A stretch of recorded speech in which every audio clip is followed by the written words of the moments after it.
La température dans les montagnes continuait de baisser le soir. L'homme, coincé ici, voulait mettre ses vêtements, mais en les touchant, il se rendit compte qu'ils étaient encore un peu humides. Après avoir gelé toute la journée, il ne pouvait plus supporter cette sensation. Furieux, il cria vers le ciel, mais sans le vouloir, il aperçut quelque chose au loin, sur la crête de la montagne. Il écarquilla les yeux et, en y regardant de plus près, il distingua une maison lumineuse, faiblement visible là-bas. Cela l'excita énormément. Après avoir passé une journée et une nuit sans manger, il avait enfin aperçu une maison. Il se dépêcha de remettre ses vêtements, saisit son traîneau et se dirigea vers la montagne d'en face, espérant demander de l'aide. Mais après avoir fait quelques pas, une louve affamée se jeta devant lui. L'homme, robuste et fort, ne prit même pas la louve au sérieux et pensa même à la taquiner un peu. C'est alors qu'une autre louve arriva de l'autre côté. L'homme paniqua immédiatement. Il savait qu'il devait prendre l'initiative dans une telle situation.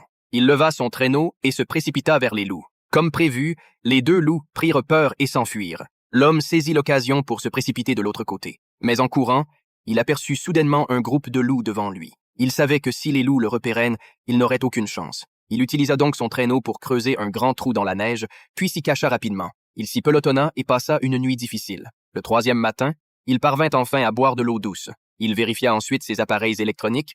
Heureusement, ils n'étaient pas éteints. Il resserra sa ceinture, plein de confiance, et se mit en route vers le sommet de la montagne. Mais après avoir marché un peu, sa vue commença à se troubler. La neige, jusqu'aux genoux, épuisait encore plus ses forces. La faim et le froid le poussèrent à s'effondrer lourdement au sol. Il haletait bruyamment, mais quand il tenta de se relever, une douleur perçante se répandit dans tout son corps. Il s'effondra et perdit connaissance. Lorsqu'il se réveilla à nouveau, c'était déjà le 4e jour.